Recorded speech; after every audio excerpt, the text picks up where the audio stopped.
State Office of Cannabis Management's first Get Ready, Get Set introduction to both the Office of Cannabis Management and the opportunities available to you and your community through the Conditional Adult Use Retail Dispensary License, which we refer to as CARD. So throughout the presentation, we'll be saying the word CARD. The event is just a first step in bringing information, support, and opportunity to the communities across New York State. Tonight, you'll hear a bit about the Office of Cannabis Management, the conditional license eligibility and required documentations, as well as information on the upcoming licensing type and how revenue will be reinvested in communities. We will save plenty of time for questions and answers. We have Post-its available if you want to jot down questions. Please refer your questions to the end of the presentation.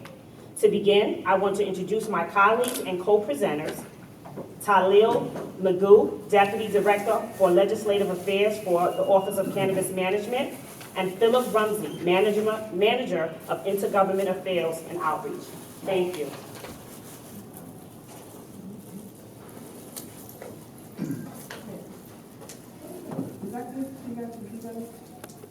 All good? Okay. I think everyone's going to be able to hear me when I don't really do this thing. First of all, thank you all for coming out tonight. We certainly appreciate your time. What I'm going to do is walk everyone through the overview of the Marijuana Regulation and Taxation Act. I'll be referring to that as MRTA moving forward. So when I say MRTA, it's just the legislation. Absolutely. Here, let me get this thing up. Okay. Better? Thank you. Okay, gotcha. So some of what I'll be discussing, I realize some individuals will be fully aware of the information, but I do want to make sure everyone's on the same page as we move forward. So I want to start off at the very beginning here. What is cannabis? So cannabis sativa is a plant that's been around for thousands of years. It's been used for medical, industrial, and food purposes. The two main compounds within the plant that most people are aware of are THC and CBD. THC is known for its euphoric high. When you ingest pot in any way, that's what's getting you stoned. CBD offers a lot of the same benefits, but without the high. It's the same product, but the THC is extracted. Excuse me. The hemp plant, and one point I really want to drive home here, the hemp plant, the difference between THC and CBD when it comes to the plant is time. If you were to take two cannabis seeds and drop them in the ground at the same time, and they both started to grow, you would be testing them as they grow.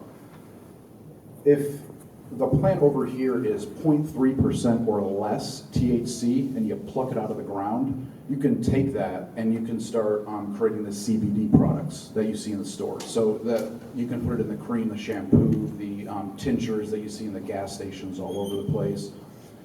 If the other plant continues to grow and it goes beyond the 0.3% THC level, that then turns into adult use cannabis or pot. So the difference between hemp and a pot plant is the amount of time that you're growing it, and the amount of THC that accumulates in there. And this 0.3% is actually an enormous number in the industry.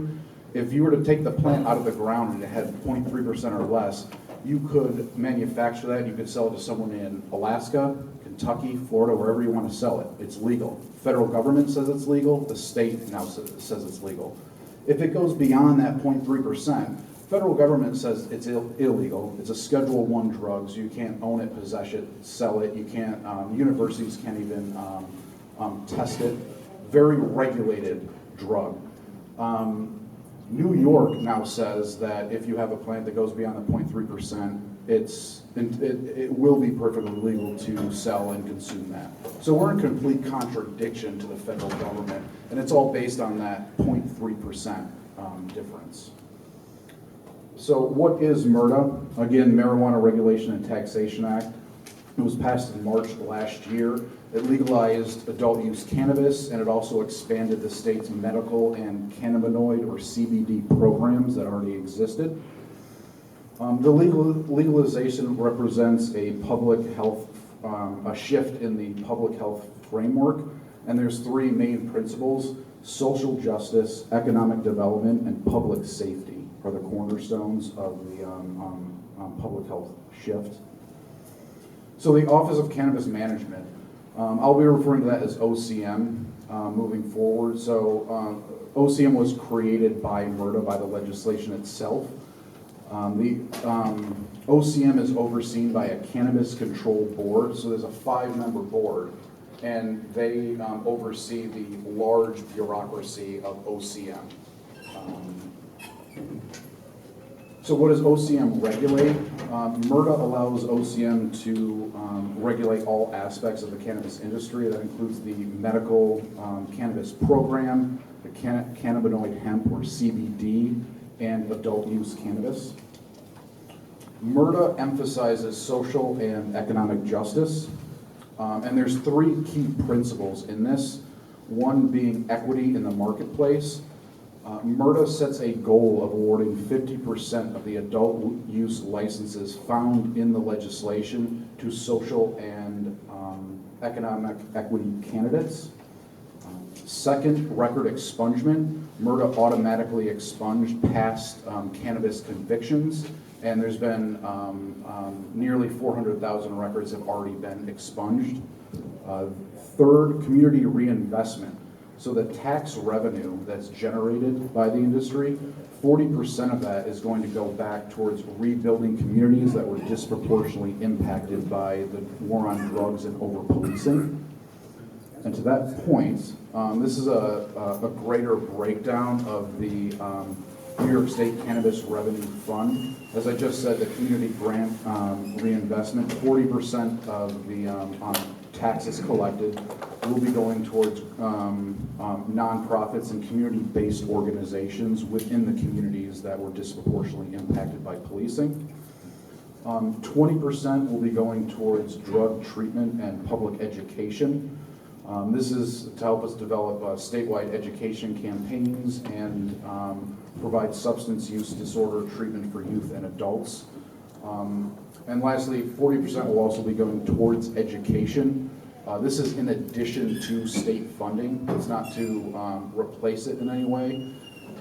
So that's the overall breakdown of where the revenue will be going.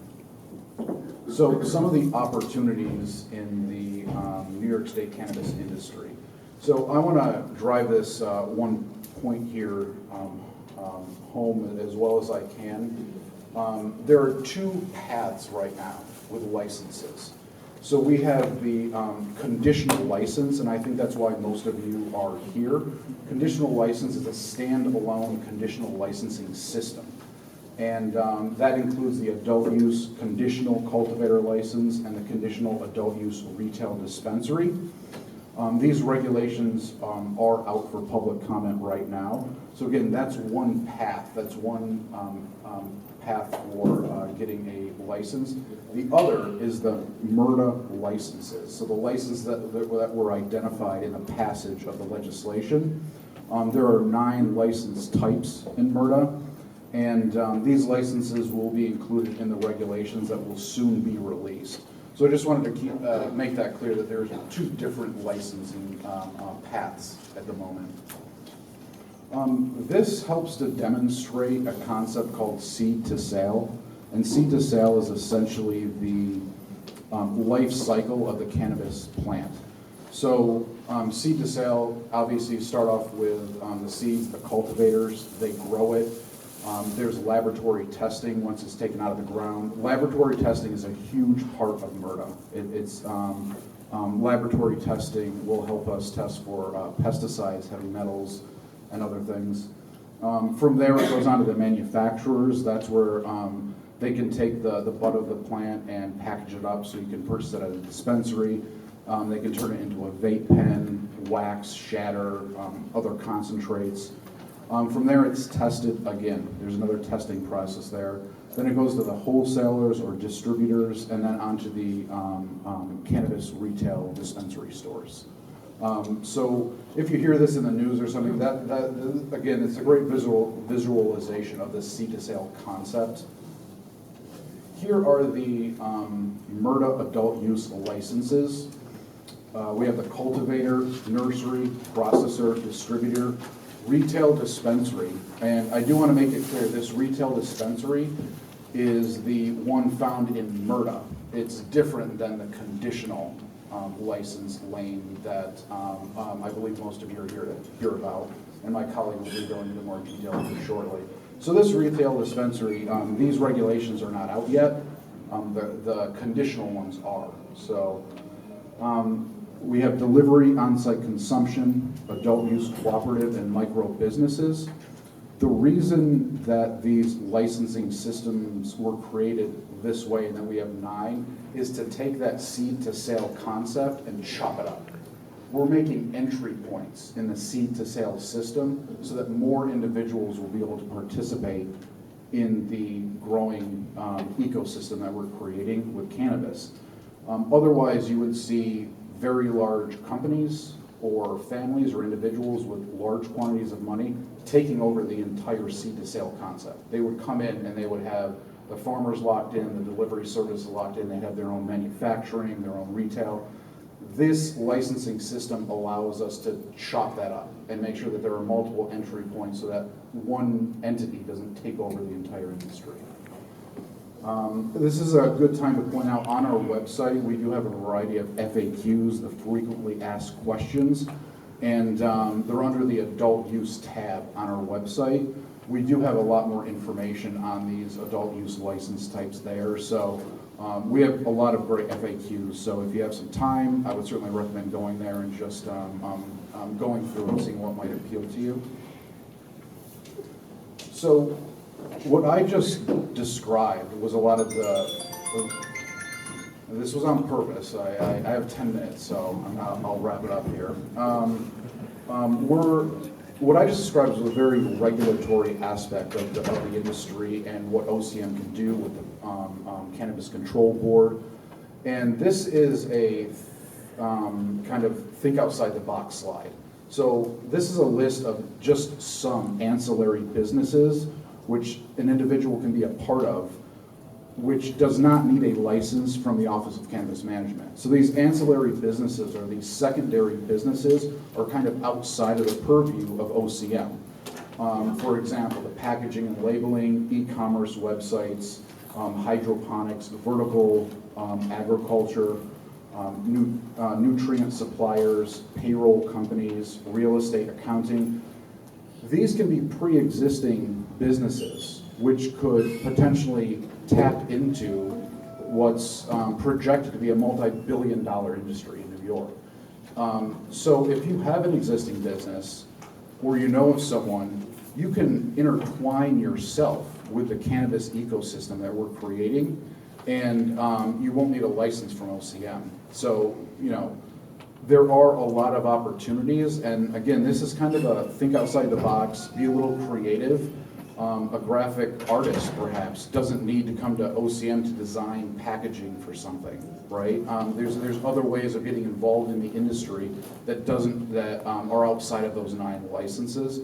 So, you know, in the future, if you feel that you don't want a license or you want to get in a different way, keep that in mind. There are these ancillary businesses which will allow you to tap into that multi-billion-dollar industry without getting a license. So this ends my portion, and I'm going to pass this over to my colleague, and he will be discussing, which I believe the reason you're here is the adult use retail dispensary or card. So thank you very much. I look forward to your questions.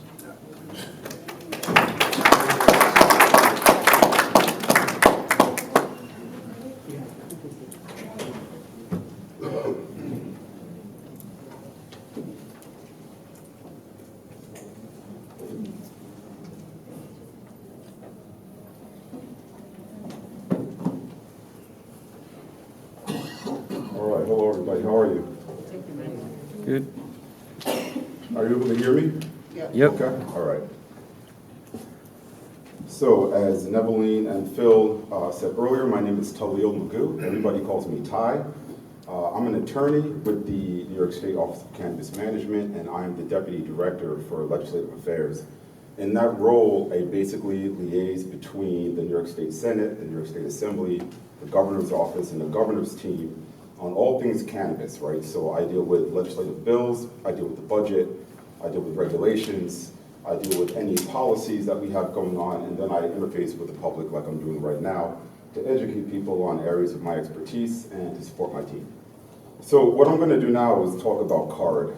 As Phil said earlier, this is a separate track, right? This is not what was signed into law per se, right? Like CARD is a creation of OCM, and it was created out of a situation that none of us could control, whereas our agency got a 6-month late start to our operations. We initially had a 18-month time frame from the signing of the bill to opening of dispensaries. But the previous governor made no appointments after he signed the bill. And so we didn't get our start until October and November of last year. So that's why everything is so delayed. Okay. Everything that I'm talking about right now, that my teammates are here with you, we're supposed to be doing this in April and May of 2021. So that's how far behind we are. And because we're so far behind, we're seeing a lot of problems with people either being frustrated, or we're seeing illegal and illicit sales. We're seeing a lot of people doing things that are not sanctioned in the law. And so we wanted to try to find a way to create some kind of system that would give some people some release and give people an opportunity to participate and consume legally without having to drive to Massachusetts or New Jersey or Canada, what have you. They could buy something here, we could support our ecosystem, and we could start saving money to send back to the communities, which is the ultimate goal of the MRTA.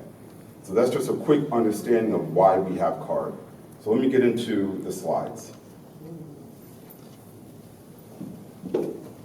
So we have a social equity cannabis investment program. This slide talks about what we did in the budget. So I was on the team that helped write the budget article. It's called an Article 7, which is a policy article in the budget that we have every year. This is in a transportation, economic, and development part of the budget. And basically what it does is it takes $50 million of New York State general fund dollars, and it puts it into what we call the Cannabis Revenue Fund. Then we partner up with private entities across the state, and they contribute another $150 million. So for a $200 million pot, all of that money is going to go towards building dispensaries for our social equity applicants this year. The reason we're doing that is because, as many of you know, and some of you don't, there are extreme barriers to entry in the cannabis industry. And it doesn't matter if you're black or brown or if you're a female, it's for everybody. There are huge costs to enter this business. There are what we call cannabis taxes, where somebody's like, okay, well, we'll let you in, but we're gonna charge you extra money because you're dealing in a federally illegal substance, right? So if your rent at a commercial space is normally $2,000 a month, we're gonna charge you $5,000, right?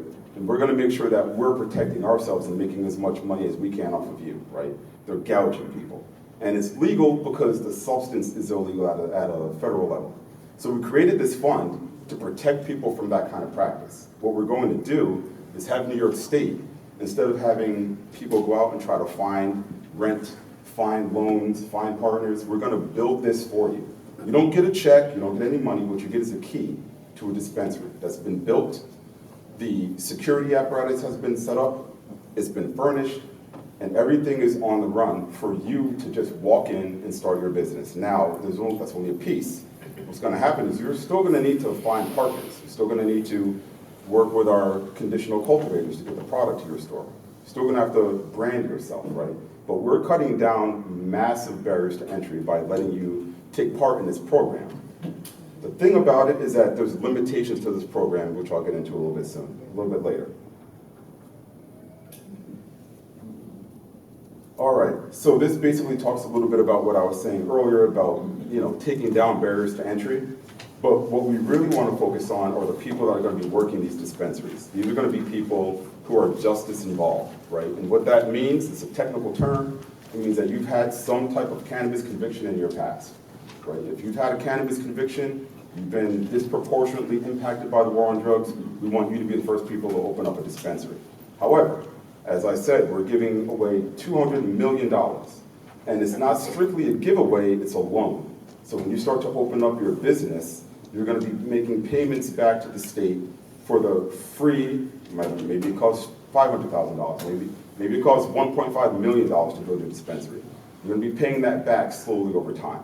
We're going to make sure that the loans aren't crazy. We're not going to let businesses come in and try to take your license away. We have a lot of protections built into this. But if you have a cannabis conviction and you've got a couple of years of business experience, because again, we want to make sure that people who are getting these loans that can go up to $2 million, that you understand what it means to have a registered tax ID with the federal government, with the state government, to pay your taxes, to stay out of trouble. We want to make sure that we're not letting anybody in there, because we all know people who would be irresponsible with this kind of responsibility.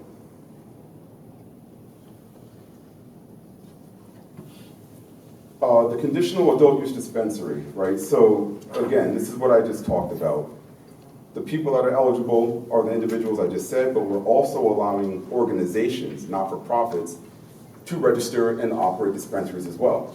The key is that your operation, your 501c3, your nonprofit, has to deal with people who have been justice involved in cannabis, right? So if you help people who have been incarcerated find jobs or housing, if you help people with their attorney fees or finding attorneys to begin with, if you do that kind of work and it's dealing with cannabis in some respect, you can apply for the card application as well and possibly get a dispensary to operate. Now, in order to get this, we're going to have to prove that you've had some instances of justice involvement.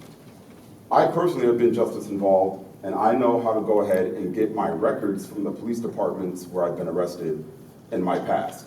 It's a simple process, but all you have to do is go to the place where you were arrested and ask the police department to produce that file. It costs maybe $10, $15. The only thing is that you can only get it for yourself. You can't get it for your brother, you can't get it for your father. So if these individuals were justice involved and you want to have a license because you're related to them, you're going to have to work with that individual to go and get that certificate of disposition so that you can prove to us when you send your application in that somebody connected to you was justice involved and they got this record. So there's a lot of different ways that you can prove this. You can get the disposition, like I said. If you were incarcerated, there's usually a record you get when you're released that you have for your files. You can submit that. Sometimes the testimony of an attorney or an affidavit. There's a lot of ways. We're still working on all of the numbers of ways that we're going to take, but we want to make sure that we're being as expansive as possible to give everybody an opportunity, because not everybody's going to be able to get their records. Not everybody knows how to get their records or can get to their records, so we want to make sure that you have ample opportunity to apply. The business experience, like I said earlier, it's not to be unfair, and it's not to say that we're only letting a certain type of person get in. The reason we're doing this is for very practical reasons. Like I said, we're giving $500,000 to $2 million loans to people. We're just giving you a key and saying, go ahead and operate. Find your own partners. We need to make sure that you're a responsible business owner. We want to make sure that you know how to run a business. It doesn't matter what business. You could be in hair. You can be in nails. You could be a barber. We got a business. That's all we care about, right? We want to make sure that you know how to register things and stay on the up and up. And if you are registering and you are running this business, we just want to make sure that you maintain 50% of that business, right? We don't want you to get a partner who's like, oh, give me 60% and you do 40. We're not going to let that slide.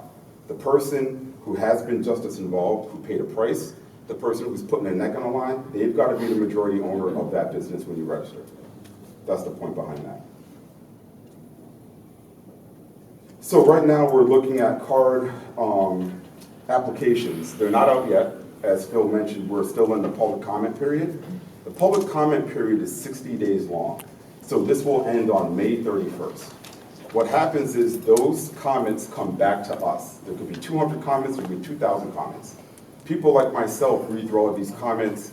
We take the best of the best. We take the ideas that we didn't think of. We take the ideas that have been improved that we put out, and we merge them into the regulations. That process takes about a month, 2 months. Then we put them back out for another 45 days so that everybody can look at them, make sure they understand, make sure there's sunlight on those regulations. We don't want to be accused of doing something sleight of hand or behind anybody's back. We want you to know what we're doing. We want you to have a say in what we're doing. And so after that 45-day period, when we put them back out, then they become official. When those regs become official, then you're gonna see the applications for card, right? Because at that point, the regulations will tell you everything you need to know. They'll tell you how to apply, how much it costs, what proof you need, where you can do everything you need to do to get that application processed and accepted by my office, right? So right now, we have the fee set at $2,000. I'm gonna tell you that's a lot of money. I'm gonna tell you it's not a lot of money compared to other states. When you look at other states, they're taking $25,000, $250,000 for an application, and you're not even guaranteed that your application will be approved, right? We wanna make sure that in New York State, that sure, you're paying a fee, a substantial fee. We wanna make sure that you're really thinking about what you're doing and that you're being careful with your money and your decision making. But we also don't wanna make it, again, a barrier to entry. Because if I'm in California, or if I'm in Washington or Colorado or Massachusetts, I know I don't have $25,000 sitting in the bank that I can just throw to an application, and I'm an attorney, right? So everybody else out there is gonna be in a worse predicament than me in some cases. So we wanna make sure that we keep things easy for people to apply. And even if they have to take on some business partners and partner up and collect money, it shouldn't be too difficult. And again, like I said earlier, this is just something talking about the 501c3 organizations, AKA nonprofits. They can also apply. So if any of you are part of a nonprofit, or you run your own not-for-profit, or you're a person who uses the services of that not-for-profit, you can let them know. You can participate. You can be a business owner, a partner in that organization. They can open up a card dispensary anywhere in the state. What we're planning on doing is splitting them up. We're going to have half of the applications be upstate, half of them be downstate. So just keep that in mind. So this slide is just talking about where we are today, right? We've got this process I've been explaining to you guys all, so I'll go through this really quickly. The MRTA signed into law. That was last March 31st, 2021. The orange dot is where we sit. We're talking about regulations under development or open for comment. There's two tracks, as Phil mentioned earlier. The one track for card, which is what I'm talking about now, those regulations, as I said before, are open for comment until May 31st. The regulations for MRTA have not come out yet, and they're not going to come out for a little bit. We've got maybe another month and a half before you see those regulations. So anything that we're talking about right now, with you getting an application or getting your business plan together or getting your certificate of disposition, is for the conditional card. It is not for MRTA, right? MRTA apps and MRTA businesses are not going to open until the end of this year or the beginning of next year, because they have to also go through the regulation process I described. If we send out those MRTA regulations in June, you're not going to see the 60-day comment period end until August or September. Then we've got our period to review every comment. Then we got to put them back out for 45 days. By the time all that's done, we're in September, we're in early October. Then we got to put the applications out. You guys got to pay your fees, and you've got to decide what kind of license you want. And you've got to review the application. Now we're looking at November, right? And then we decide to give you a license. You still need a couple of months to get your business plan together, set everything up. Now we're into 2023. While all of that's going on, though, card will be operational. This is the second track, right? And again, I told you earlier, the reason we did this was because MRTA gives OCM certain authorities to do whatever we want in the cannabis industry. We can make licenses, we can make completely whole new categories, whatever we need to do to mitigate or lessen an emergency situation, or to make things easier or make them better, then we have the authority to do that under the law. And so that's what we did. We looked at the law, we said we can make something up right now while we're working on this longer process, and that's what we did. So after these regs get done, then the conditional adult use dispensaries will be issued, licenses will be issued. Like I said, we're splitting it up between downstate and upstate, and then people will start opening. What we're planning on doing is, as a lot of people are concerned about the conditional cultivators, part of the reason we have them up is because we want the conditional cultivators to supply these justice-involved individuals with their supply. Other states have opened up quickly with multi-state operators that are multi-billion-dollar corporations putting out the product, and they set it up so that they run out quickly. They increase demand and reduce supply. We don't want to run into that problem. New Jersey opened up 2 weeks ago. They're already talking about they're going to have shortages. We don't want to have that here, right? So if we could start these conditional cultivators growing now, stocking up for months so that by November, when we get these card applications done and the stores open, they will already have supply. They will have supply backed up for months. And then, again, we will continue working on the regular MRTA system. So we're talking about goals here for MRTA and for the MRTA, for OCM. What we're going to start doing towards the end of this month is having some events. Virtual for the month of May, in person in June. And it's going to be like this, except it's going to be a little bit more involved, right? We're not going to just stand up here and talk to people. We're going to have workshops. We're going to be like, hey, what do you need to fill out the application? We're going to teach you where to go, how to pay, how to set yourself up, how to write a business plan, how to talk to community leaders that are going to help you establish yourself with your dispensary if you qualify and you are approved. So we're going to start doing all of this stuff now. Again, like everything, we would have been doing this a lot sooner. COVID kept us from doing this stuff. So everything that we've been doing so far has been through the media, or it's been through our board meetings, or it's been through virtual events. Now we're starting to get out there. I know there's some concern about COVID going back up now, but we're going to push ahead because we're so far behind, and we think that will be okay. As long as people continue to mask up and follow rules, we should be fine. But this is what's on the horizon from OCM.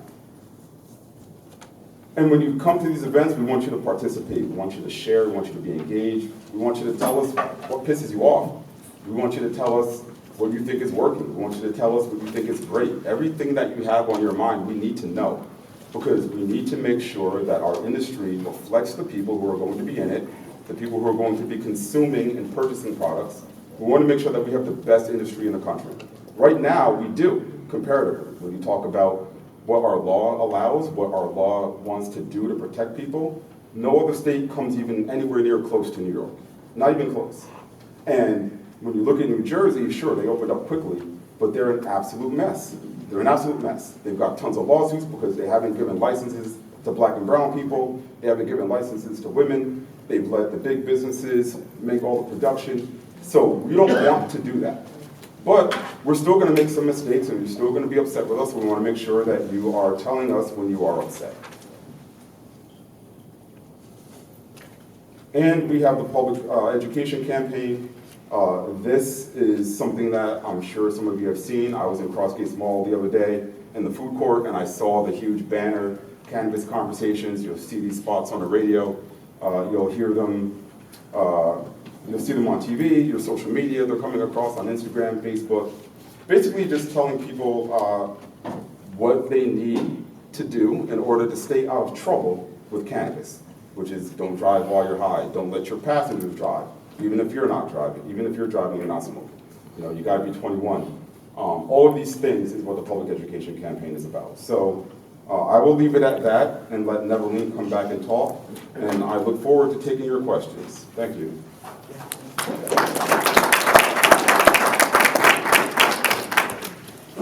Actually, I don't think there's anything else to say other than we want to open up to questions. If you could stand, give us your name and questions. We'll take questions now.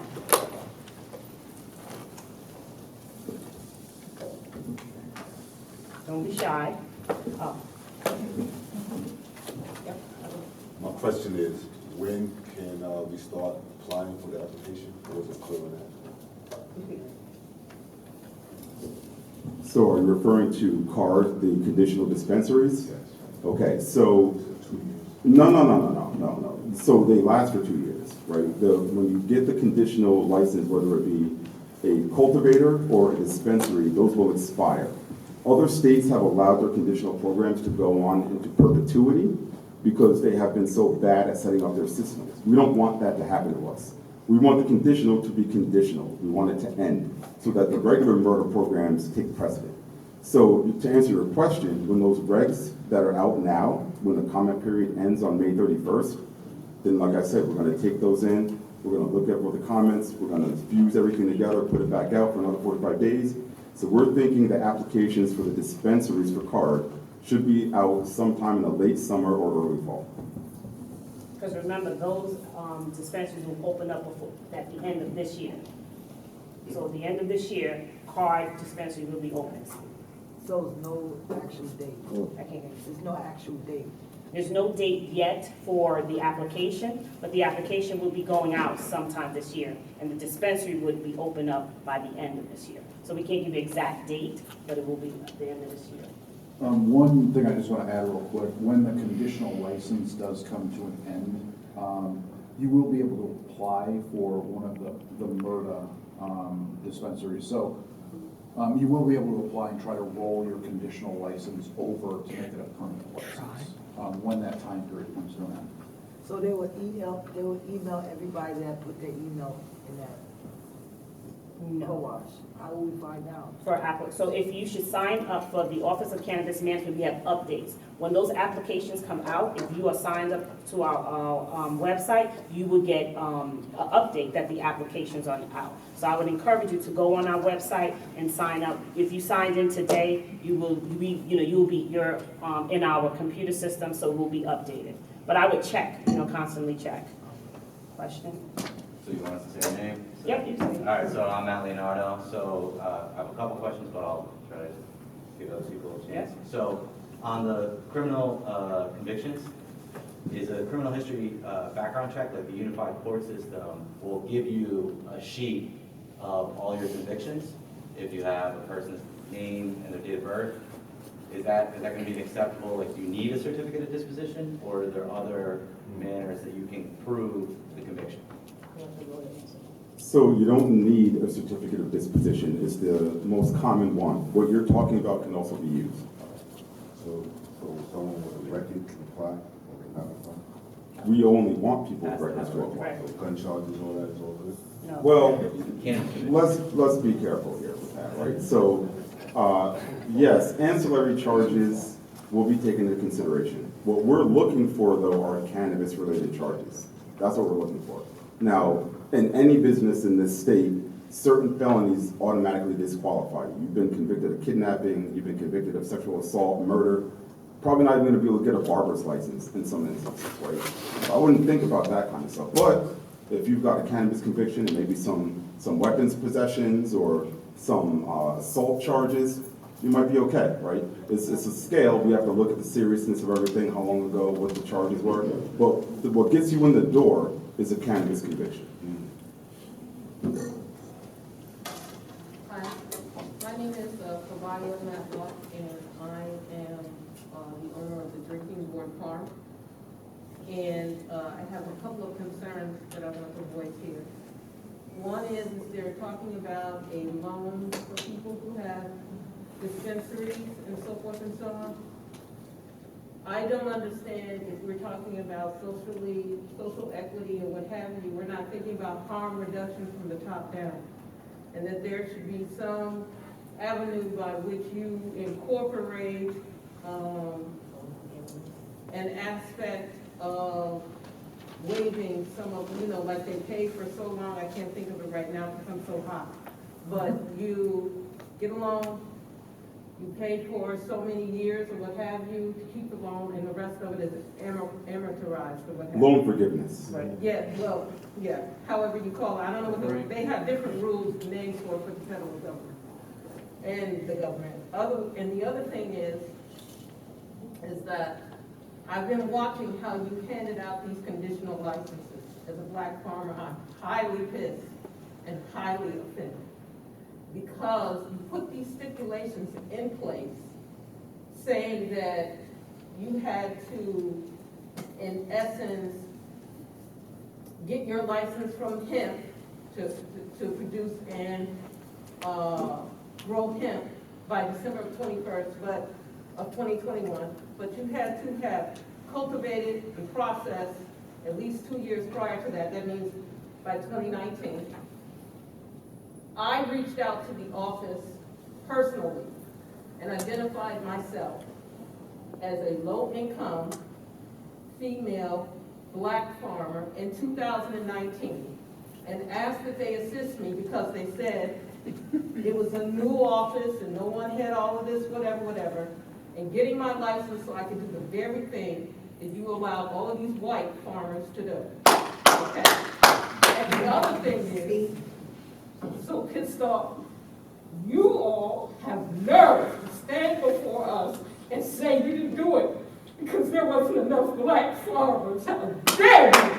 How dare you? The other thing, before I sit down and give the floor to someone else, is that it is a double insult and double hurt because the USDA instituted policies that would help and ensure that there were enough black farmers there. You know, so you should have made an extra effort to come up with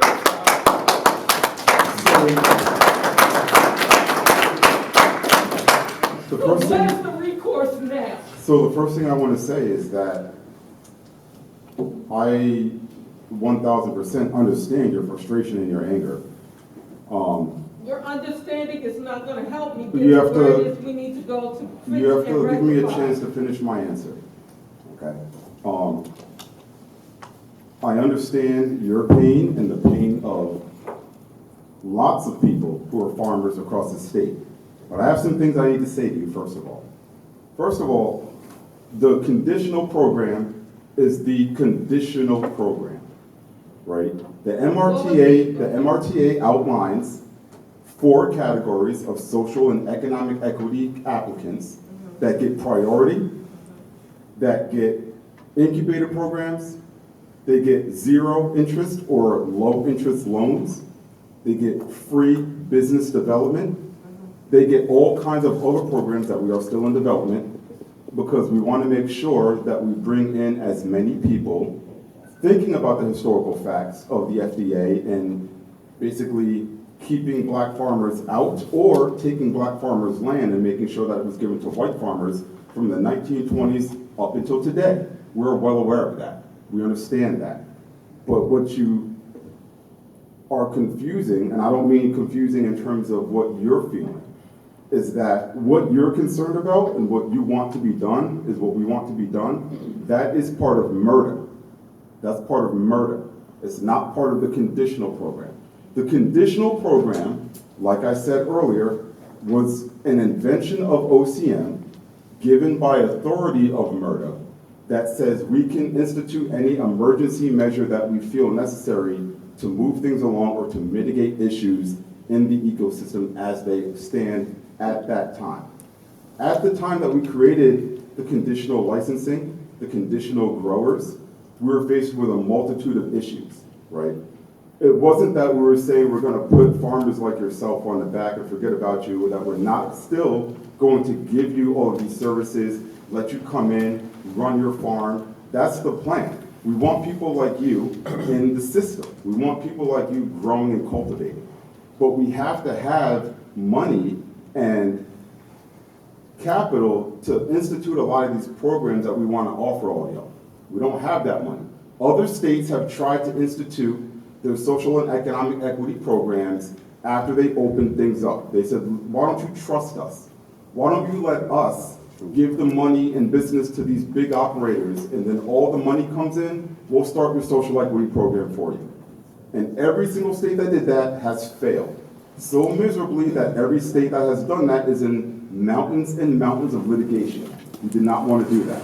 So what we're doing is taking the money that will be generated from these conditional farmers and these conditional dispensaries, putting it into a pot so that when the MRTA licenses come out, all of that money now comes out of that pot and goes back to all of y'all for the stuff that you're talking about so that we can start to fix the problems of the past. Now, these are national problems that we're facing. New York State is 1 state out of 50, so we can only do so much to right the wrongs of what this country has done to people like us in this room. But I will tell you that in New York State, at least, we have plans to undo all of this stuff. You've got to remember, the people that wrote this bill, that are writing these programs, these are champions of people like you guys. These are champions of the industry and want to change it. Now, it might not be here right now. A lot of people are impatient. A lot of people don't understand that there's 2 systems, and we're trying the best we can. We're still staffing the agency. We're still opening offices. We're still trying to hire people. We're doing all of this stuff at once. So it's not going to be perfect, and it's not going to be fast, And to be honest, I don't want it to be fast because every state that's done it fast has messed it up so badly that they probably can't ever fix it properly. It's going to take a little bit of time. If you just continue to voice yourself like you have, you should be continuing to voice these concerns and this anger so that people continue to remember what your issues are, and this keeps us on our toes, but also we want you guys to continue talking and engaging with us, being on our site and learning about why we're doing what we're doing and how we're doing it, and that we have not lost focus on these things that you brought up and that are written into the law that we must abide by. We cannot decide that we're not going to follow the 50% of licenses, that we're not going to give licenses to MWBE people, that we're not going to give to distressed farmers or to veterans or to people disproportionately impacted by the war on drugs. We don't have a choice in that. That is the law. And so you just have to give us a little bit of time and continue to work with us, voice your concerns. It will come around. I know that a lot of people feel like you do across the state. There are people in our agencies sometimes that feel this way. But we are working the best that we can to make sure that we resolve all of these issues. And like I said, I'm sorry, and I understand your frustration and your anger, but you have to give us some time to get this thing set up the way that we want to set it up so that you guys can all benefit. Can I just, So my thing is this. We're gonna go back and forth. So Yeah. we're gonna let you say something, but then we're gonna go on this other So I side. just we're have gonna to go do back. And that. Go that's ahead. fine. My thing is this, when it comes to our melanated opposed to our melanated people, as you know, our melanated problem is more of we get tried and convicted for more serious drugs than marijuana. And you're saying that this is what you would like the requirements to be is, have some type of marijuana charge.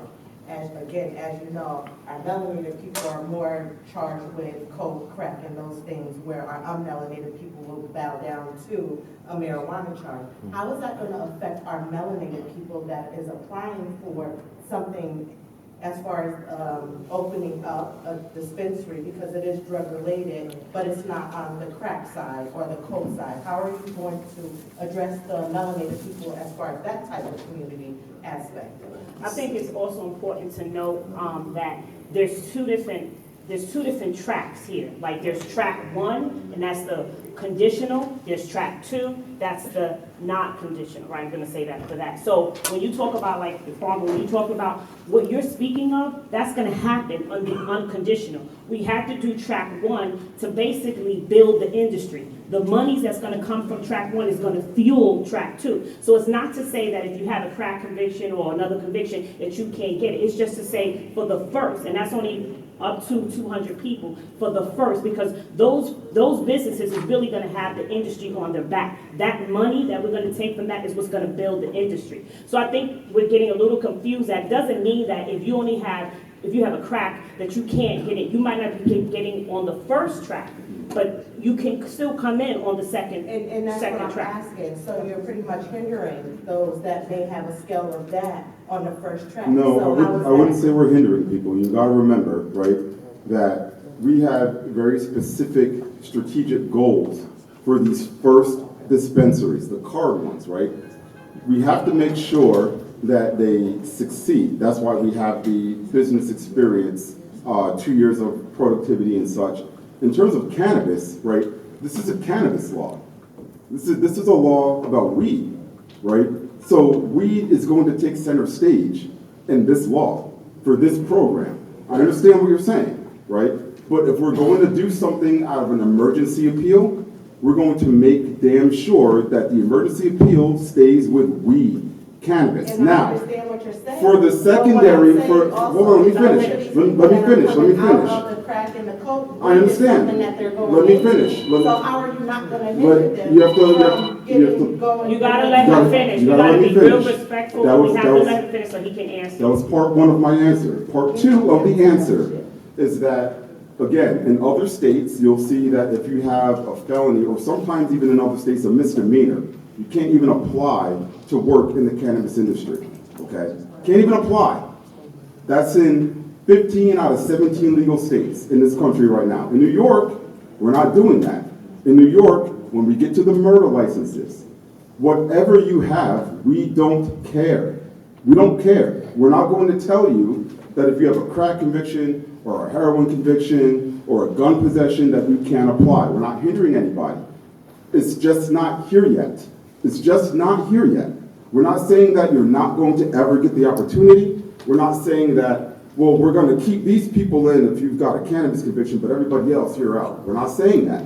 What we're saying is the first licenses will go to cannabis people because other states won't do that, and they think it's a bad idea. And We're that's trying not the something only else. point, too. Also, Yes. communities that were impacted. So we know that, like you said, if there was unmelanated folks that has a cannabis conviction, that in itself is not going to put that person in track one, right? So there's other variables that come into play. Correct.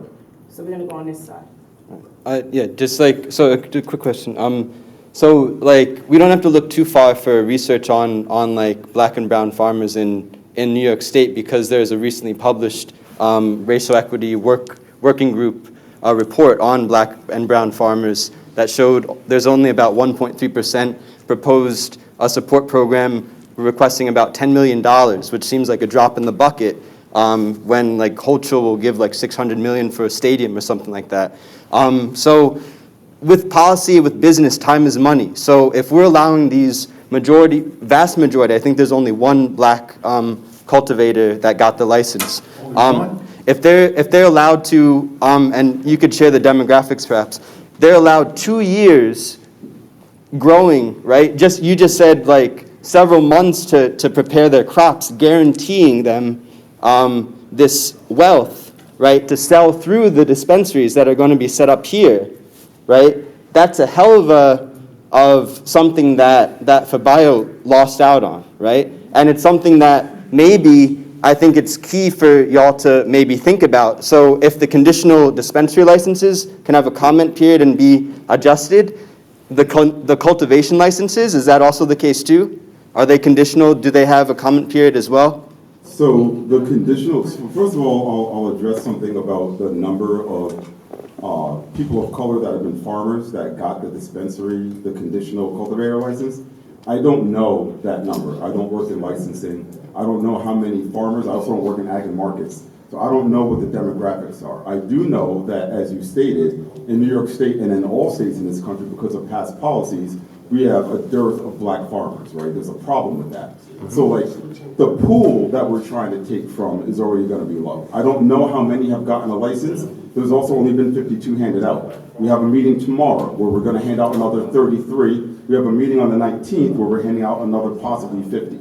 So if they didn't get a license in the first batch last month, there are still 2 more periods coming up this month where black farmers, brown farmers, female farmers may be in those batches. Okay. The second thing I recommend to you answer talk your with her question about that. is that when you're talking about the comment periods and all of that, the conditional license, the conditional processor and grower was legislative. It wasn't a policy. So it didn't go through a comment period. It was a bill passed in the Senate and the Assembly, written by the sponsor of the MRTA, I might add, right? This is a woman who sponsored the bill, who, if you know Crystal Peoples-Stokes at all, you know that she doesn't play and she's all about social and economic equity. So she wouldn't have put her name on a bill and pushed it to be signed and it's going to do harm in the long term. Now, the way people feel about this, you can have any kind of feeling you want, but the feeling is separate from what we're trying to do to build the industry and set up a system. And also, we're trying to bring in more black farmers. One of the conditions of getting a cultivator license that was conditional was that you must do certain things to bring black and brown people into farming with you. Sir, I don't think it's about feelings. I think it's about generational wealth. I think it's about generational wealth, sir. You gotta let me finish. It's not about feelings. You've gotta let me finish. Okay. If I'm nice and I let you talk, you gotta show me the same respect. Okay? I understand what you're saying about generational wealth, but generational wealth takes time to build. And if you don't set up a system where that wealth is protected and where people are educated about how to maintain and hold on to that wealth, they will not get it and they will not keep it. We're trying to make sure that we do things slowly, deliberately, and carefully so that people can have generational wealth in a multitude of ways in this industry. Okay, so you I don't- gotta give us some I time think to another build the point- system. Another point we have to- I don't mean to speak out of turn, but since you were speaking about as far as the conditional cultivator license, as part of the legislation, it states that they must work with equity entrepreneurs to be this generation of growers. What matrix are you using to them 50 or 150 first growers to make sure that they come in communities of color and make sure that we are on the front lines being this generation of growers? Because like you said, that's part of that matrix for It them to is, have that it condition. is, and you're absolutely And right. I apologize for speaking out of No, turn. no, you're I really fine, do. you're fine, you're right, and that's something that was added into the bill at the insistence of the bill sponsor, Christopher People Stokes, right? So along with like labor things and along with things about having a mentorship program, all of that stuff. So that program that you're talking about is actively still being developed because the farmers have just gotten their licenses 2 weeks ago. And so they're not even really operational.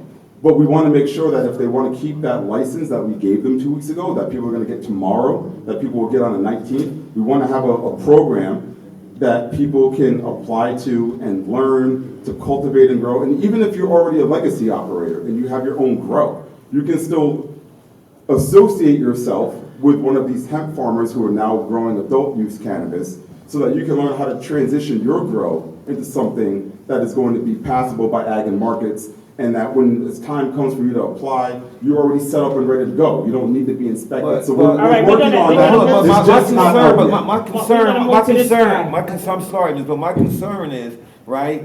So we have to search out these farmers? No, But I no, thought they no, have no, to no, come no. to our community. You don't have because- to, no, you don't have to search out farmers. You have to understand, like I said, the system is not fully designed yet.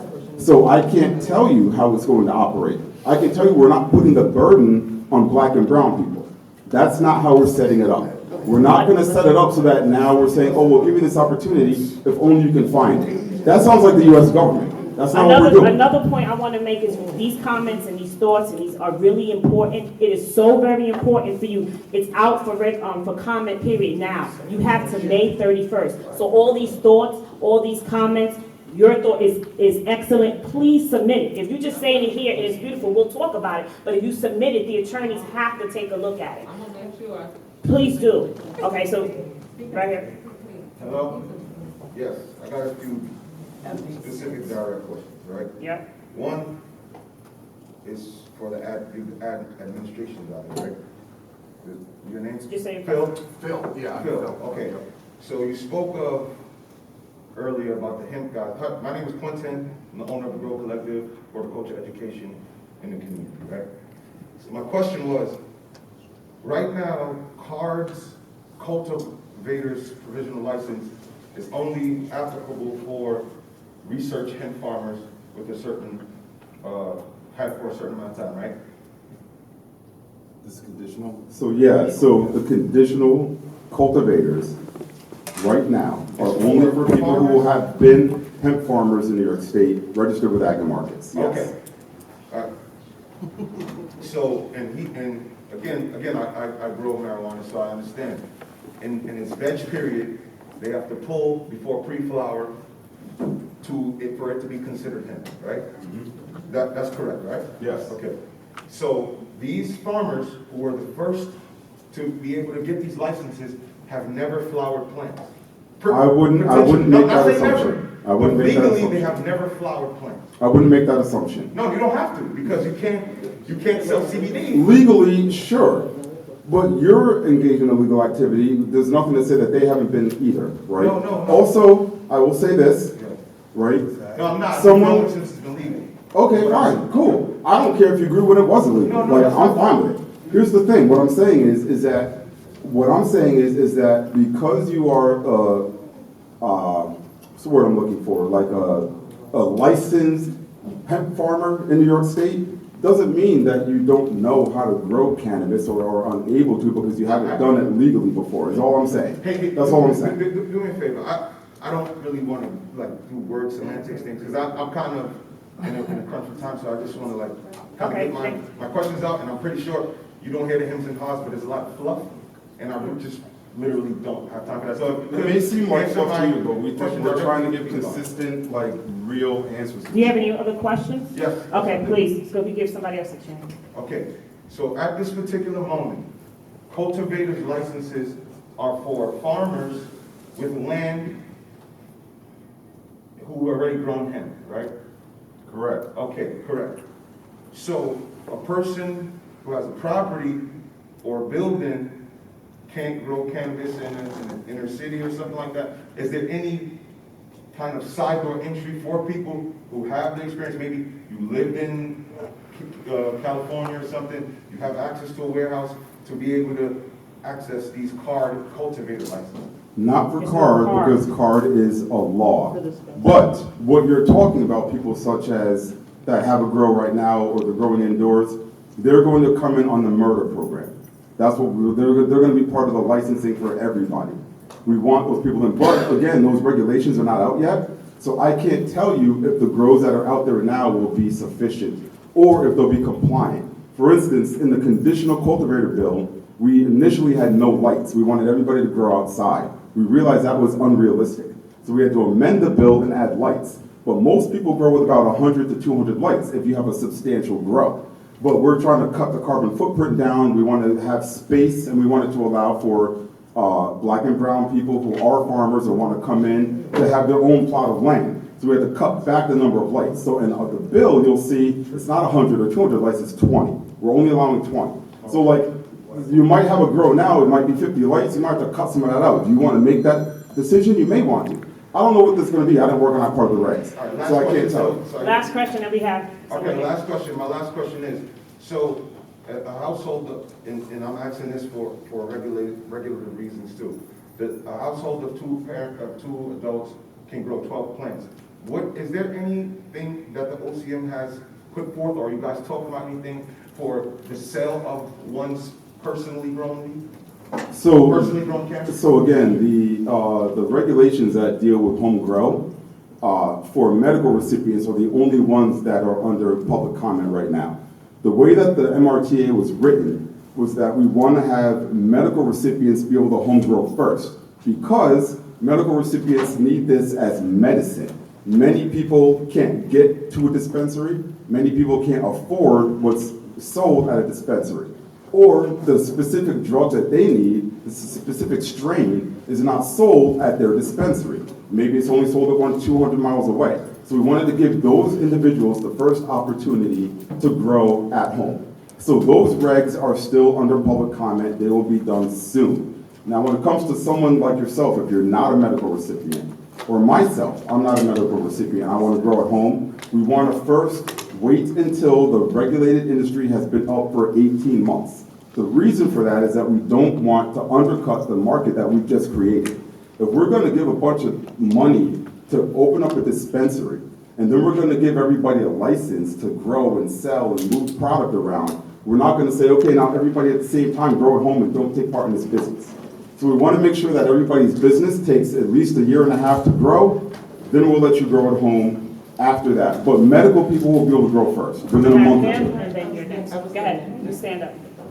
All right, I see a lot of trick words in there, but I just want to know, like, because we don't want the dispensaries, because when you use the word black and brown, when you use the word minority and people with now, whatever you just said. I never say minority, I hate that word. Or what you say, with less, what you say? You said black and brown. I can't remember. I know I said black and brown. Well, you're using a trick word because.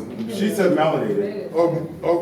That's all trick words. But what I'm saying is, what is gonna be specifically for black people? Because when you say black and brown, we got these Asians, we got these Arabs, and they got all the businesses, and they get all the loans.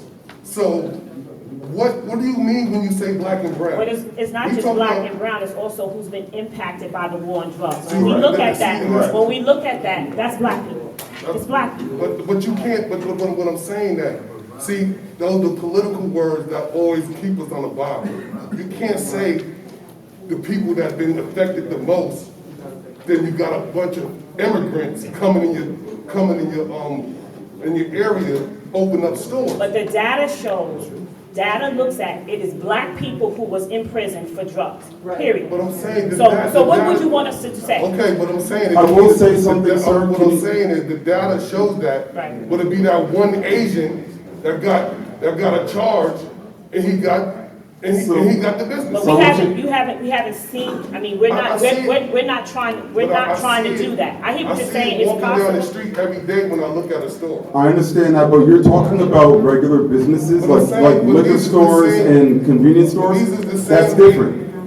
But these are the same foreigners that get in business loans tax-free for 7 years Well- and all this other, I'm saying these are the For same thing. cannabis? We don't It have sound any, like the same we don't thing. have anything to Right, do for with that, sir. cannabis, But it's it not. sound like the same thing. It's not the You same mentioned black thing. and It's brown not the same and thing, sir. People of color. It's not the same thing. It is the same No, thing. no, You no, don't get no, specific. no, it's not. Let me All right, explain to you're you why right, it's you're not. right. Oh, no, I'll You're explain. right. You can't explain it because Well, I will try. all our life. I will All try. our life. There's not a black person in this town that got a liquor license.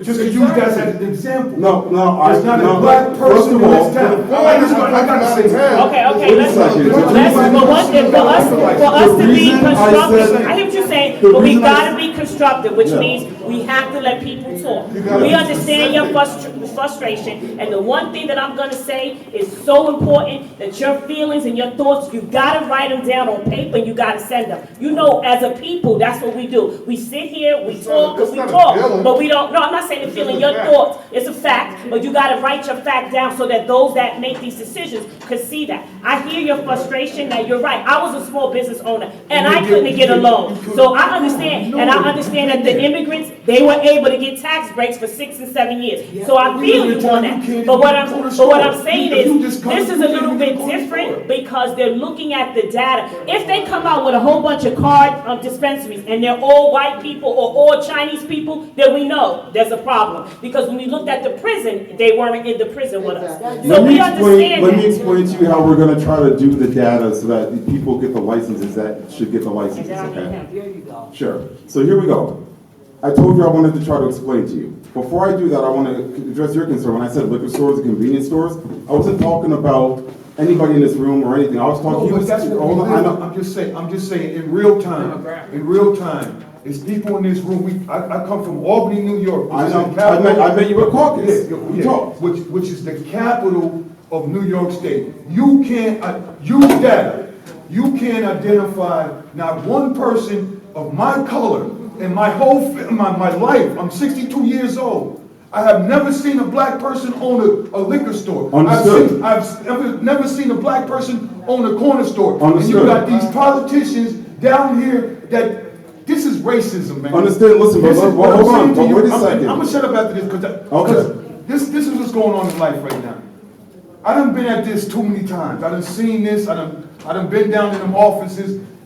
White folks is hoping that this is what you call a watershed moment. Correct. A watershed moment that for people that don't understand what the word watershed is, as I didn't understand till I heard it from them, that they hoping that we run our mouth now and we're gonna forget about it later.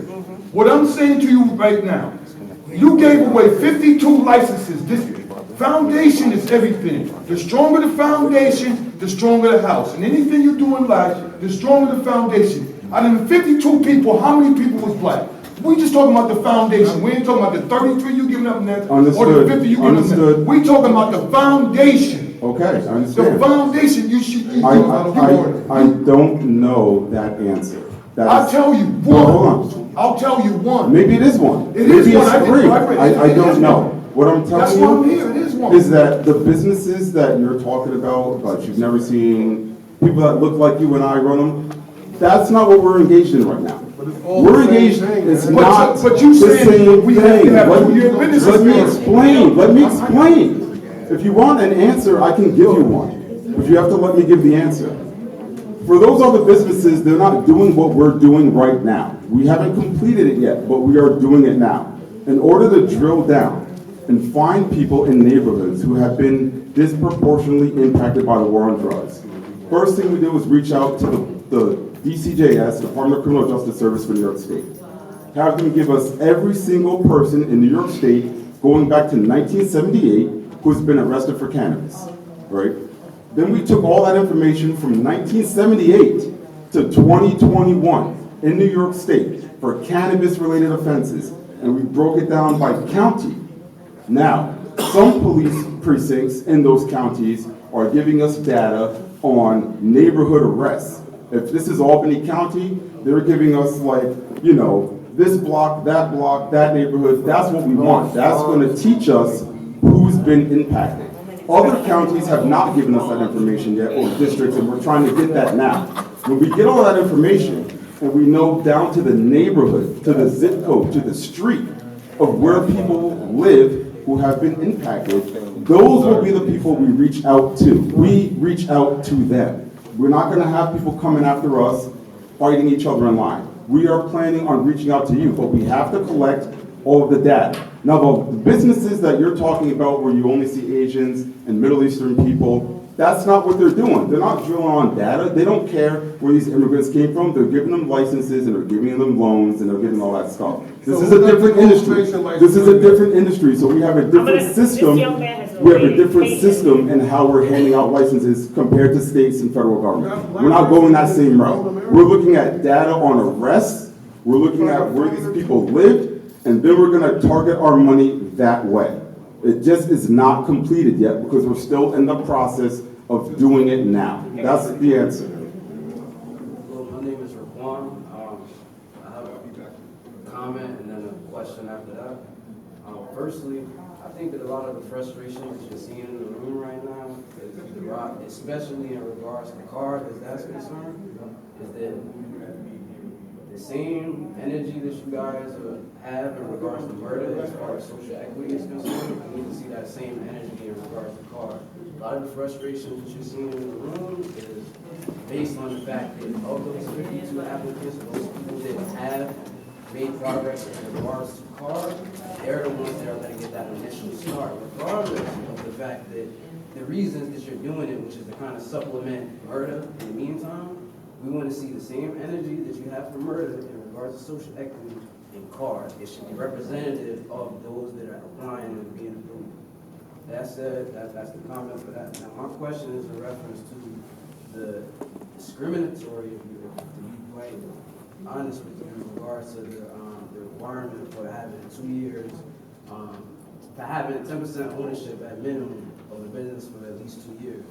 I believe that, you know, at the very least, you should, you know, it should be considered rather that you have your business ready, or perhaps as an alternative, or in combination, you have a certain level of education to support that as well.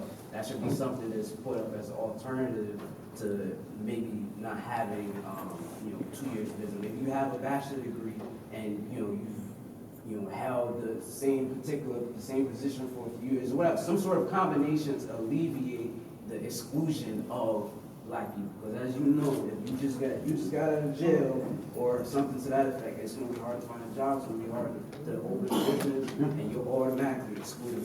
Absolutely. I think that's a great point, and I think that if you write that everybody collectively sends that in, they have to look at that and possibly implement that, because I think that's an excellent point. Just to add. Oh, go ahead. Just to add, I appreciate the sentiment of having, you know, sending something in and things of that nature, but to my understanding, you three are the OCM. You know, I mean, you guys are the guys. I mean, you work with your attorneys and such to make things happen.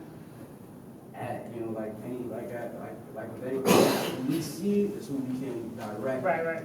Oh, totally. We totally, I get that totally, and we're definitely going to take this information back and all that. But I also say we got to go through the process, and the process is that you have to submit. So, are we going to take this energy back? Absolutely. And I'm at any table that I'm sitting at, as I'm representing everything that I'm hearing, absolutely. But I feel you have to be part of that process, kind of like voting. You got to submit your comments in so that they can't say, we didn't hear that, we didn't hear that. You got to be part of the process. That's all. And I believe, like, can I respond quickly? Let me quickly. First of all, I want to say thank you for your comments. We understand what you're saying, and like we actually considered some of what you were talking about in terms of supplementing 2 years with maybe an education or some other kind of experience.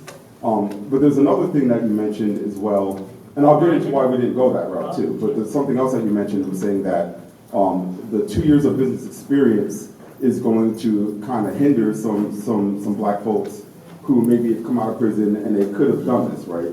So the first thing I want to answer is that we're hoping that the majority of our operators for these dispensaries, these card dispensaries, are black people, right? That's the plan. And the thing is like you have to remember, a cannabis conviction can be possession, it can be distribution, it can be sale, it can be all kinds of things, right? And like I said, we're going back to 1978. There were people that got arrested in 1988, 98, 2008, who have turned their lives around and done something different, and they've got businesses, and maybe they've been away from cannabis for 20 years, or maybe they've been away from cannabis for 5. But you can own a number of businesses having had a conviction many years ago. So these are the people that we're looking at.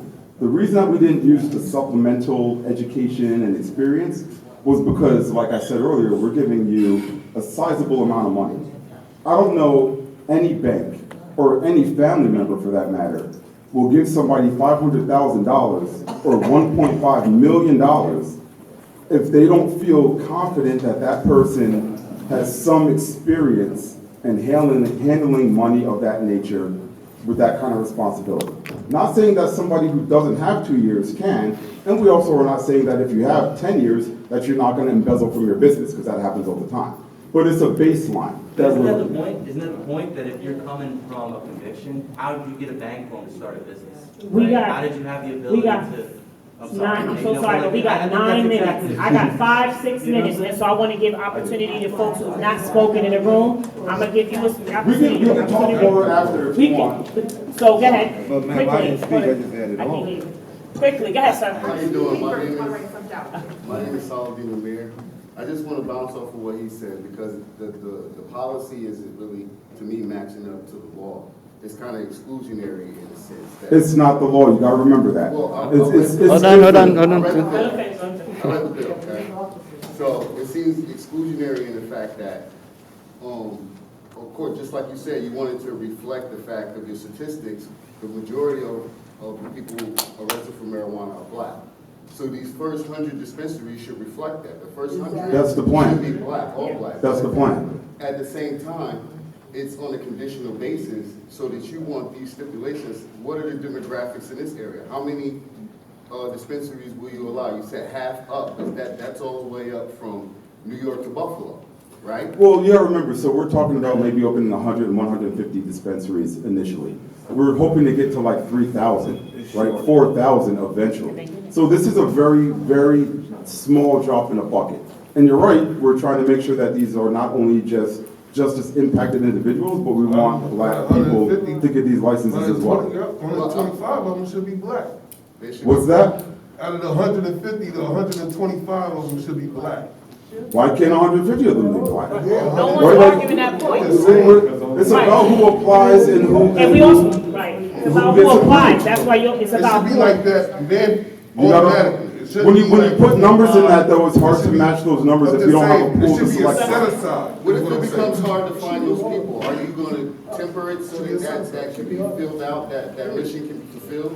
I mean, that's part of what we're doing now, Yeah. part of community outreach. If there's anybody that's not in this room that you think should be, let us know. Events, if you have an event, we want to come, we want to speak, we want to talk, we want to engage. So any opportunity for us to come out and speak and have this type of dialogue, we want. So please reach out. We will come to your events. We will speak, we will talk. If you have anything going, reach out to events.omc.ny.gov so that we can come, and anybody or any organization who should be in this room, let us know.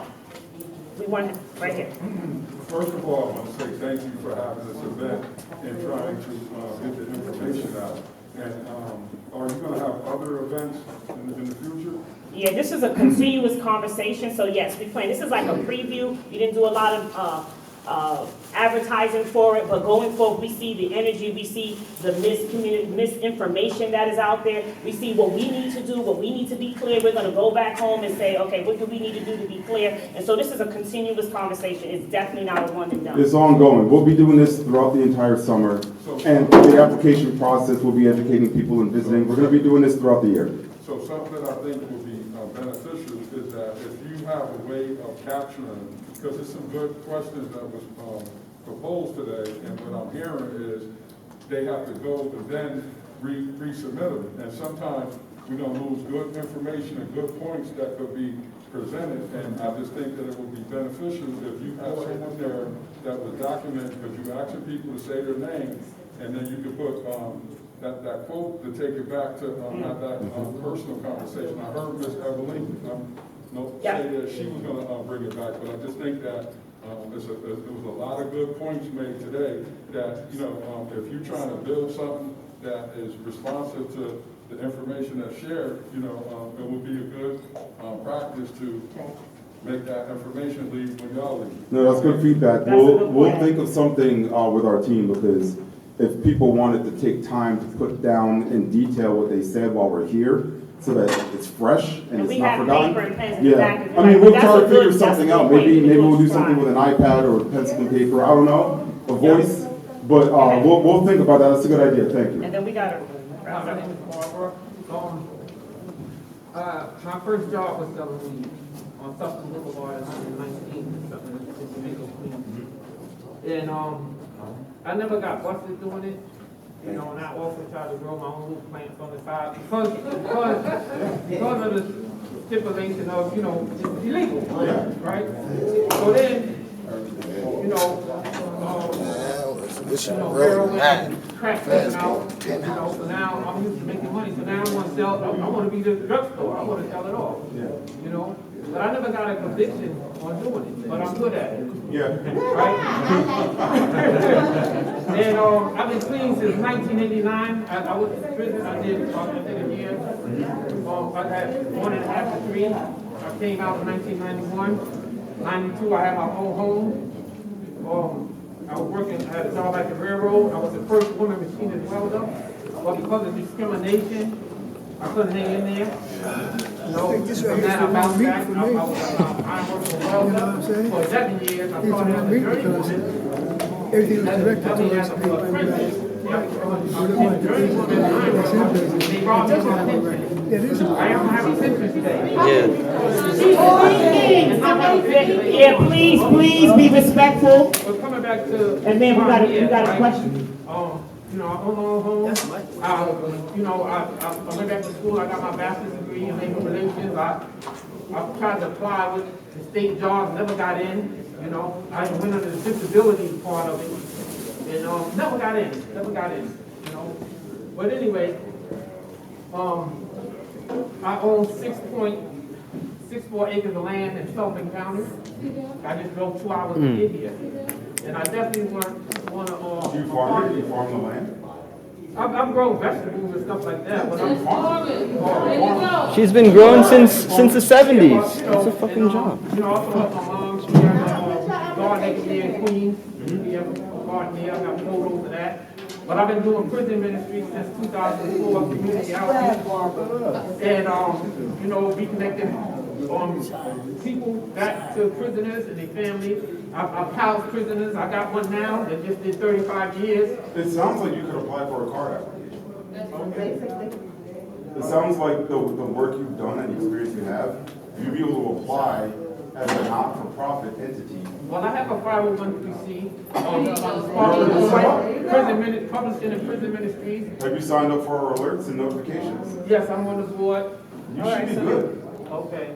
If you have, what I recommend is you go on and try to get our recs. If you want to make a comment, go ahead. If you don't have to. But at least we'll give you an idea of what we're looking for in terms of card dispensaries. You're telling me you're a homeowner. Tell me you run a business. Yeah, you I own a house right here in North Pearl. You got experience in cannabis. I don't see why you wouldn't be a good enough applicant. I can't guarantee you're gonna be approved, but you sound like a very good applicant. So I would say. And I got 3 bank accounts. Yeah. I have someone right here. I'm a diesel mechanic, a rider right now. We're back there. Thank you. We got here, and then I'll get you. All right. I want to thank you for coming out. I want to thank the state assembly and the governor, because I believe that New York State is rolling out a one of a kind in the nation. I've been following it closely. And by the way, my name is Mark Robinson. My family was heavily impacted by the war on drugs through cannabis prohibition. And I see you state about the matrix, okay? And half the dispensaries will be on the south of the border, and then the other half, Buffalo, Rochester, Syracuse, Albany, and Binghamton may get one, is what I read so far. No, there's going to be a lot more. You got to remember that we allowed municipalities, right, towns, villages, and cities to opt out of dispensaries. So there's a lot of places throughout our state that will not be having dispensaries, and they will not have consumption lounges, which means that there's more numbers of dispensaries for the places that opted in. Okay, and again, I just wanted to see if you can just elaborate on the matrix of candidates for CAR, because I know that the area that I live in, when you say that you will be looking at the demographics, you'll be looking at records on high areas of arrest and impact. And I'm just not for CAR. That's for murder. Oh, that's for murder. Yeah. So CAR doesn't have a matrix. CAR doesn't have a matrix. CAR has the two requirements. Okay. They're different. They're very, and that's where there's a lot of confusion because we invented this card system in the middle of trying to set everything up. So it just threw everybody CAR off. just has cannabis conviction and business. Oh, so it does. So ain't even no matrix as far as communities of color that was impacted, and where was these arrests No, so that's the other requirement. For CAR. Right. That's what I'm saying. It may be somebody in Guilderland, New York, who was arrested for cannabis possession, okay, and have a conviction. Then you have somebody in Arbor Hill that was arrested for cannabis possession and has a conviction. I'm saying there's no matrix between Guilderland and Arbor Hill. So he's asking. Well, if you got two licenses, you have two licenses coming to Albany, New York. Okay, and you have an applicant from Guilderland, New York, and an applicant from Arbor Hill. There's no matrix to determine that who's going to have that license. What I'm saying is that when you put it in that specific way, right? We're not looking at initially.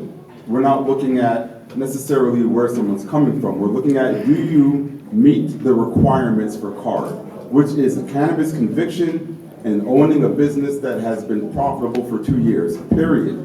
Then, after that, there's other considerations. Those considerations, though, have not been solidified and set yet. I know because remember, those regs are still out for public Because you're comment. asking about the weight. No, the weight and all that stuff, that's not set yet. I understand. That's So you saying that the portion of conditional licenses that's going to come upstate, you're saying that as long as somebody meets them two requirements, and Marta say, hey, we're going to give Albany County 5 licenses, and you have 10 applicants. So what is it, the first 5 that come through your matrix? No, again, we don't have that settled yet because we're still in the public comment period, and we're still devising how we're going to award points and all that. That answer will come. It's just not here yet. There's going to be some kind of system, though. There has to be. We can't allow it to be an arbitrary decision because now we open ourselves up to litigation and we open to the venom of everybody, right? We've got to have something that's fair and that's accountable to the goals of the MRTA. It's just not solidified and set yet because we're still in the process of building it. Because CAR still has months before we can do applications. Thank you. That's all. I appreciate you coming. You're doing an excellent job. But maybe I'm saying the same thing as he was saying. So I guess I want to ask you, how many dispensaries are you going to allow to open up in certain areas? Like, how is that going to go? We don't know yet because we can't saturate it. And some communities are concerned about becoming cannabis destinations, right? Where they don't want it to be where everybody, like say they allow it in one town, and all the towns around don't. Everybody from the towns around will just flood that area. They don't want that either. So we've got to take into consideration the neighborhoods, the places that are opt-outs around it, and the main thing is how many people applied and were accepted, right? So out of the 52 people that received their cards earlier. No, that wasn't CAR, that was a cultivated farm. That's cultivated. So out of the 52 people, you said you asked the police department. That's different stuff. That's 2 different That's things. different stuff. So you're talking about 3 different things, right? The 52 people, those are conditional cultivators. That's only 52 out of 150 that apply. How would they pick? How would them 52? Those 52, they're only chosen. They're only chosen. No. They're chosen ag and markets. There are people that were registered with agriculture and markets of New York State to grow hemp. And so if they grew hemp and they were out of trouble for 2 years and they had 2 years of yields, they could apply. We got 150 of those. Those are the people that are growing cannabis now, right? We're gonna approve 32 tomorrow, and then there's another maybe 40 in 2 weeks. That's completely separate from the police data. The police data is not for conditional licensing. The police data is for the murder licensing for everybody that wants all 9 licenses to make sure that we're drilling down and giving it to people most impacted by drugs and the war on drugs and people who need the business help and want to build generational wealth. So there's different areas. As a family or as individuals? Either way, if I mean, like, say that I never had a conviction, but my father did, I can apply. If you never had a conviction, but your brother did, you can apply, right? Because we understand that when one person goes away in the family, and it impacts the whole family, right? What about the whole So family? the whole family can apply. The whole family can apply. They came and got home. So the draft regs have a geographic preference zone, right? And you talked about the legislation that passed the budget, about the equity program. And the way you discussed it, it was like a turnkey business, right? Are the 150, 200 licenses going to be turnkey businesses that, you know, like, I think Yes. Mark Robinson, for example, Yes. could run his own shop anywhere in Over Hill. Like, he doesn't need a turnkey business. He So doesn't, but it's gonna help. But that's what, right. But you know what I'm saying? Like, And you say that as if he might opening up need a to business do in the Over Hill is market. gonna be easy. It is no, not. I'm not saying that's Right, easy. and All I'm so- saying is that, you know, I think. That's a turnkey. Is the vision that the equity program, the $200 million, right, the DASNY money, is going to be, those are the retail locations for all the conditional licensees. Only for conditional Yes. licenses and only So it's for going to be retail. 150 or 200 conditional licensees financed by the DASNY money. Correct. Okay. Correct. But if, when the second license comes, it might not be turnkey, right? No, you're not getting You're not any of gonna that be a stuff. turnkey, Yeah. So right.